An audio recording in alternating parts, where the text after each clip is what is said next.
Bismillahirrahmanirrahim. Para pemirsa yang dirahmati oleh Allah Subhanahu wa taala. Pada kesempatan kali ini saya mengajak kepada diri saya dan para pemirsa semua.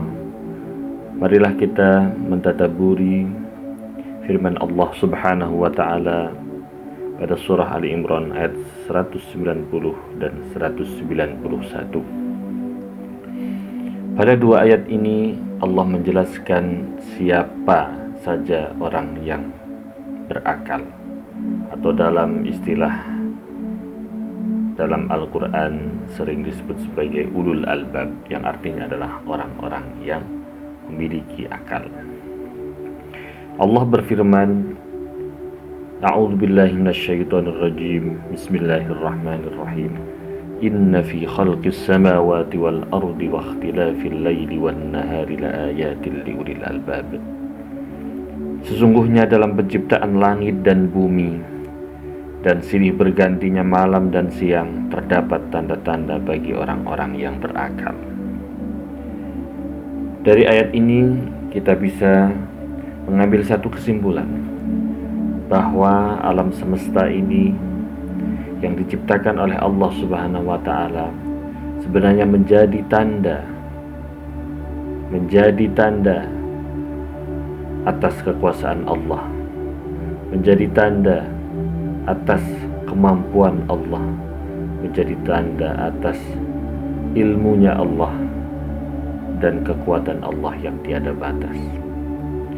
Namun hal ini bisa disadari oleh orang-orang yang berakal. Adapun orang-orang yang tidak berakal, maka dia tidak mampu melihat kekuasaan Allah Subhanahu wa taala meskipun sudah sangat jelas. Dan diperjelas lagi oleh Allah Subhanahu wa taala siapakah yang dimaksud sebagai ulul albab atau orang yang berakal. Mereka adalah alladzina yadhkurunallaha qiyaman wa qu'udan wa 'ala junubihim wa yatafakkaruna fi khalqis samawati wal ard. Rabbana ma khalaqta hadza batila subhanaka faqina 'adzaban nar.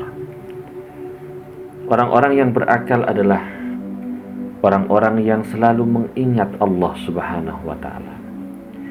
Di dalam ayat ini menggunakan redaksi fi'il mudhari', yaitu yadhkuruna, atau dalam bahasa Indonesia adalah kata kerja sedang, yang mana artinya di sini adalah yadhkuruna dalam ilmu balaghah memiliki makna selalu berzikir. Yadullu al istimrar, menunjukkan suatu aktivitas yang kontinu, yang terus-menerus dilakukan.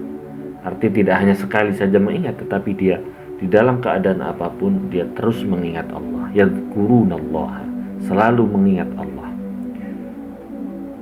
Selalu mengingat Allah dalam kondisi seperti apa? Dalam kondisi sambil berdiri ataupun duduk atau dalam keadaan berbaring. Itu adalah gambaran daripada orang-orang yang terus mengingat Allah. Ketika dia melihat ciptaan Allah, ketika kita semua mampu melihat dengan mata kepala kita berbagai ciptaan Allah, bumi, langit, lautan, daratan dengan segala isinya, maka kita terus kemudian ingat Allah, bahwa di balik kedahsyatan alam semesta ini pasti ada sang penciptanya, yaitu Allah Subhanahu wa taala. Dan ketika kita mengingat Allah adalah bagian daripada tanda kita mencintai Allah. Man ahabba syai'an katsura dzikruhu. Barang siapa yang mencintai sesuatu, maka dia akan berbanyak menyebutnya. Ketika kita berbanyak menyebut Allah, berbanyak mengingat Allah, maka itu adalah tanda cinta kita kepada Allah. Sebagaimana ketika seseorang banyak menyebut orang yang disayanginya atau yang dicintainya, maka itu juga menjadi sebagai tanda bahwa orang tersebut menyukai orang yang selalu disebut dalam berbagai keadaan. Zikir kepada Allah dibagi menjadi tiga. Ada kalanya zikir dengan hati, ya. Kemudian ada kalanya zikir dengan lisan, ada kalanya zikir dengan hal, dengan anggota badan. Seorang meskipun nampak diam, bisa jadi hatinya sedang berzikir Allah, Allah, Allah, Rahman, Rahim, dan seterusnya. Atau ketika kita membaca Al-Quran, membaca istighfar, membaca tasbih, membaca sholawat, membaca tahlil, dan seterusnya dengan lisan kita, itu juga bagian daripada zikir kita kepada Allah dengan lisan kita. Dan ketika kita berbuat baik, itu juga bagian daripada zikir kita dengan anggota badan kita. Misalnya kita menolong orang, kita bersedekah dengan tangan kita, kita membantu orang yang membutuhkan, dan seterusnya. Itu adalah bagian daripada zikir kepada Allah juga. Poin kedua di dalam ayat ini adalah wa yatafakkaruna fi khalqis samawati wal ardh.